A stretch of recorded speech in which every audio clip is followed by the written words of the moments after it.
falando sobre agressores da alma, pastor Rogério e pastor Guerra, né? E hoje o tópico será qual? Amigo dos prazeres. Amigo dos prazeres. A gente vai falar daqui a pouquinho, porque na pincelada nesse tema tem bastante participações aqui. Posso ler, se me permite? Tá aqui, ó, a Rosália de Belo Horizonte. Bom dia aos pastores, a paz do Senhor. Bom dia a vocês também que são pastores, tá? Que bênção com a volta da Lu e do Maurício. Estava com saudade de vocês, o programa está ótimo e tem falado muito comigo. É uma alegria ver vocês três juntos. Quero ganhar o kit, muito obrigado. Obrigado também pelo carinho da Rosália. É um carinho, é muito bom a gente estar de volta mesmo. A Rosane de Belo Horizonte manda um abraço para a Lu e para o Maurício. Tô mandando para a Lu, manda para mim. Um abraço para o Maurício. Isso aí, a Rosane mandou para a gente aqui. Estou muito feliz em saber que eles estão de volta. Eles são uma bênção. Um abraço para o pastor Jean também. Obrigado. Quero participar do sorteio do kit. A Regina de Belo Horizonte. Assisto sempre o programa, todos os dias, o tempo todo estou na Rede Super. O programa está maravilhoso. Gostaria de participar do sorteio do kit, também está participando do sorteio do kit do Diante do Trono, que a gente está sorteando aqui para quem está ao vivo. Uma pessoa anônima colocou: muito obrigado pela volta da Lu e do Maurício. Obrigado a gente pelo seu carinho. Agradecemos, né? A Valéria, eu e minha filha estamos assistindo os programas, estamos adorando, queremos concorrer ao sorteio, está concorrendo. A Flávia, mais uma vez, gostaria de parabenizá-la pelo excelente trabalho. O programa é muito bom e edificante. Estou ligando para concorrer o kit do Diante do Trono. E a Patrícia de Viçosa manda um beijo para os apresentadores e parabeniza o programa, que tem sido bênção na minha vida. Por favor, mandem um beijo para mim e para todos da Igreja Nova Vida, Nova Unção de Viçosa. A paz. Então, um beijo para toda a Igreja Nova Vida, Nova Unção. Um beijo meu, da Luciana, do pastor Rogério. Todo mundo. Um beijo a vocês aí. Que Deus abençoe muito. Bom, o tema, o pastor Rogério acabou de adiantar, é Amigos dos Prazeres. Pastor Guerra, o senhor quer enciclopédia? Isso aí, ambulante? Tem palavras que enrolam que não adianta você tentar falar, não. Isso é as férias. A gente entende isso. Daqui 3 minutos eu falo ela, agora não dá não. Cansou tanto. Daqui 3 minutos eu vou falar ela de novo, agora eu não vou tentar de novo não. O senhor que é esta bênção, que traz tanto conhecimento, fala um pouco sobre isso, pastor. Amigo dos prazeres estão ligados aos prazeres da carne, prazeres sexuais, leva o sujeito a devaneios, pensamentos ilícitos, masturbação, perversões sexuais, taras, sexo anal, lesbianismo, homossexualismo. Estas práticas estão geralmente ligadas à idolatria e ao espiritismo. Nós temos versículo em Romanos 1, de 22 a 27, nós vamos ler aqui porque isso aqui é bíblico, né? Então vamos lá.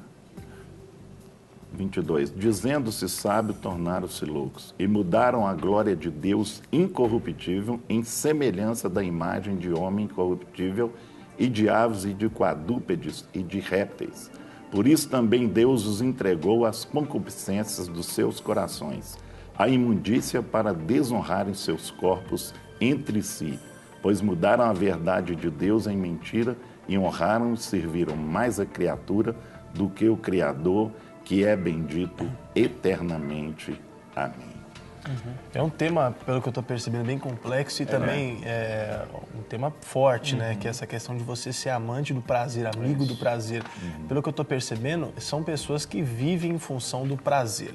Certa vez eu até lia um pouco sobre a biografia da Janis Joplin, há muito tempo atrás, que foi uma moça que foi afrontada terrivelmente pelas drogas. E ela disse que ela amava tanto o prazer das drogas que ela chegava literalmente a buscar sexo com as drogas, buscar a droga para tudo. E eu pergunto, chega a esse ponto, pastor, as pessoas perdem o controle totalmente daquilo que é razão para pender para o que o prazer proporciona? Porque é interessante que a gente tem falado sobre essa questão dos agressores, e no início do texto, né, que nós estamos seguindo o texto de 2 Timóteo 3, do verso 1 até o verso 9, ele diz que nos últimos tempos, né, os homens se tornariam, e aí vai citando, os homens aqui falando as pessoas em geral, né, não só o homem, mas nós temos percebido que essa tem sido uma das maiores áreas onde as pessoas têm sido mais escravizadas. E principalmente o homem, sexo masculino, nessa questão da sensualidade, da pornografia através da internet, de qualquer outro meio, né, que as pessoas se utilizam para serem saciadas. Nós temos lidado com muitos casos de adultério e hoje não é só a questão dos homens. Muitas mulheres têm sido assim, aprisionadas por esta área da sexualidade. e adultérios têm acontecido muito, onde a mulher ela tem muitas vezes buscado isso, muitas vezes dentro do lar não tem sido suprido com o cônjuge, então busca isso fora. Então nós temos visto que o próprio apelo do príncipe desse século, né, de Satanás, tem sido a área da sexualidade. E aí nós temos visto que essa tem sido uma das maiores dificuldades que as pessoas têm enfrentado. A gente poderia dizer, por exemplo, que as pessoas, né, com esse desejo de satisfazer os seus prazeres carnais, elas acabam se acorrentando voluntariamente na questão espiritual a esses demônios que atuam por essa área? Sim, porque o apelo dessa sociedade é justamente essa pelo prazer. Né? E o prazer tem escravizado as pessoas. Né? E uma coisa é você servir a Deus e ter o Senhor em primeiro lugar da sua vida. Não é? E a palavra de Deus diz que agrada-te do Senhor e Ele satisfará os desejos do teu coração, não é? De todas as ordens. Não é? Entregue teu caminho ao Senhor, confia nele e o mais Ele fará. Só que hoje, infelizmente, as pessoas têm invertido esse versículo, tem colocado muitas vezes isso, ou seja, o prazer em primeiro lugar e depois servir a Deus de todo o seu coração. Não é? Exatamente. Agora, pastor, a gente pode dizer, então, que essas pessoas que buscam, seria o hedonismo, né? É a busca pelo prazer a todo custo. Isso. Essas pessoas que buscam esse prazer, de uma certa forma, elas estão querendo preencher algo que está faltando dentro delas, porque essas pessoas, geralmente, pessoas libertinas, que não gostam de regras, que não gostam de nenhum tipo de imposição, de controle sobre elas. São pessoas que buscam esse prazer acima de todas as coisas. Mas qual que é a raiz? Isso. Qual que pode ser a raiz disso? Eu digo para você, Lu, que não só as libertinas, mas na realidade nós temos muitos homens e mulheres de Deus que ainda lutam de uma forma muito forte nessa área. E não são libertinos. São pessoas assim que têm o Senhor em primeiro lugar, aparentemente. Sim. Mas na realidade, se elas estão escravizadas nessa área, então existe aí um aprisionamento e principalmente nós sabemos que a questão do sexo, quando ele sai da cobertura do padrão de Deus, ele entra numa outra dimensão que o pastor Guerra falou aqui, que é a questão da idolatria. Então, sexo para algumas pessoas se tornou idolatria. Existe um Deus que está assentado nesse trono e aí está o quê? A satisfação através do sexo. E as pessoas não percebem que isso é uma idolatria. E ela precisa ser quebrada, precisa ser destruída. Esse Deus chamado hedonismo, né, o Edom, ele precisa ser destruído na vida das pessoas e aí o Senhor poder voltar a sentar no trono, o lugar que é de direito dele, porque muitas vezes as pessoas querem lutar pelas suas próprias forças, têm os seus métodos, buscam muitas vezes subterfúgios, campanha disso, campanha daquilo outro. Não tem nada contra a campanha, mas muitas vezes a pessoa busca nisso, tentando suprir e resolver, só que muitas vezes não consegue destruir aquele ídolo. Elas só protelam um pouco a ação ou a sujeição dela àquela ação demoníaca, né? Agora, pastor Guerra, como é que a pessoa identifica se ela é amigo dos prazeres ou não? Porque o pastor Rogério falou que existem homens de Deus, mulheres de Deus que sofrem com isso, né? Não são, entre aspas, libertinos como no sentido literal da palavra, mas elas sofrem nessa área. Como é que a pessoa identifica e como é que esse tipo de comportamento ou de espírito atua na vida da pessoa? Em primeiro lugar, fortaleza, né? São fortalezas que são criadas na mente e para a gente tratar isso, a gente tem ou derrubar essas fortalezas ou descobrir a raiz. Por exemplo, eu trabalhei com duas pessoas. Ele tinha o vício de masturbação. Quando ele casou, ele continuou com esse vício na mente dele, quer dizer, se tornou egoísta. Então a esposa reclamou que ele, mesmo estando com a esposa, ele continuava masturbando.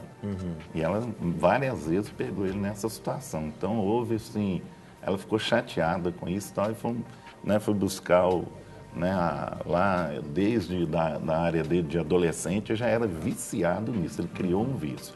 A outra foi uma moça que eu trabalhei com ela, que aconteceu o pai colocava filme de pornografia dentro da sala e ela ficava assistindo. Ele colocava lá, assistia lá e E ela ia, sentava lá e via, pequena. Então ela foi acostumando com aquilo. Meu Deus. E depois ela criou aquilo na mente. Eu vejo assim, criou uma fortaleza na mente dela e depois ela não conseguia sair disso. Entendeu? Foi lá, tinha 23 anos, já tinha tido relacionamento com mais ou menos 25 homens. Meu Deus. Por conta de quê? Por conta desse problema que ela teve na mente. Então teve que ir lá, buscar essa raiz, tratar isso, liberar, quebrar essa fortaleza para depois tirar ela desse, né? Ela foi para a igreja, entrou em, né? Aí criou, né? Um impacto mesmo na vida dela, na área espiritual. Ela conheceu Jesus, ela falou, como que eu saio disso agora? Pois é, que aí que está o problema. E as alterações, elas ocorrem no comportamento, de que maneira? Para a pessoa de casa identificar. Você citou 2 exemplos aí, mas como é que alguém de casa, por exemplo, que não viveu isso que esses 2 exemplos que você citou viveram, ela poder identificar se ela tem essa dificuldade ou não? Aí a questão mais é do descontrole sexual. A pessoa tem um descontrole, ele não controla, inclusive a mente dele é invadida por pensamentos, né, que muitas vezes são setas que o inimigo lança, que a pessoa já tem dentro dele essa questão, só que muitas vezes ela não aflora. Chega uma certa idade, aquilo vai aflorar. Aí o inimigo já usa aquilo com setas para usar aquela área sexual dele, que é o instinto, né, que o homem tem, o instinto na área sexual, ele vai ser o quê? Ele vai ser agitado. Então, normalmente a gente aconselha e trabalha com a pessoa oração, buscar aproximar mais do altar. Eu falo assim, quanto mais se aproximar do altar, menos isso vai te atacar. Sim. E vigilância, não é? Evitar muitas coisas. Aproximar do altar que você fala, quanto mais a pessoa buscar Deus, Deus, né? Não necessariamente o altar lá na igreja. Não, no altar não. O altar no sentido de chegar ao Senhor, porque muitas vezes Bíblia, oração. Eu coloco para a pessoa, falo, ali tem, né, o altar, o Senhor, você vai ter que chegar ao altar, porque a gente tem que usar muitas vezes para a pessoa entender, a gente figurar, para a pessoa entender que ela tem que chegar ao altar. Agora, pastores, eu quero perguntar para vocês dois. Uma telespectadora ligou, ela não quis se identificar, ela é de 7 Lagoas e ela tem uma pergunta, porque aconteceu uma situação, ela não sabe se ela pecou ou não. Ela foi em uma festa e estava ali rolando todo tipo de música, ela dançou bastante com outros rapazes, eu imagino, ela dançou forró e ela quer saber se isso é pecado, se levou ela a pecar. Pois é, a gente tem que entender essa questão de... O problema em si não é o ritmo, não é? Porque os ritmos, Deus criou os ritmos, não é? Agora a gente tem que entender o que está por trás disso, não é? Então, exatamente, as letras, a gente sabe que os eventos com forró, eles existem um apelo, né? Um apelo de uma sensualidade muito grande. As não é? danças. Né? As danças e tudo mais. Então é fácil, é só você colocar essa música em locais onde conhece o forró, já começa até a dança, que é uma dança bem sexual, bem sensual, desculpa. Então isso é uma coisa que tem que entender. Agora sim, o que levou a fazer isso? Ela ficou dançando lá e será que o Senhor Jesus ele foi honrado naquele ambiente, né? Eu sempre digo, eu incentivo as pessoas quando têm dúvidas a respeito disso. Ah, pastor, será que o que eu fiz agradou a Deus ou não? Eu sempre indico, olha, leia o livro Em Seus Passos, O que Faria Jesus. É um livro antigo, né? Ele marcou a minha história, o meu caminhar com o Senhor, logo que eu converti. E esse livro é um livro assim, extremamente desafiador. Então, você sentiu dúvidas? Então, tem dúvida, então precisa resolver, não é? Então, assim, eu sugiro, obviamente que em primeiro lugar você tem que ler a Bíblia. Mas, se você gosta de ler, eu sugiro ler esse livro, Em Seus Passos, O que Faria Jesus. Será que o que Jesus faria lá no meio do forró?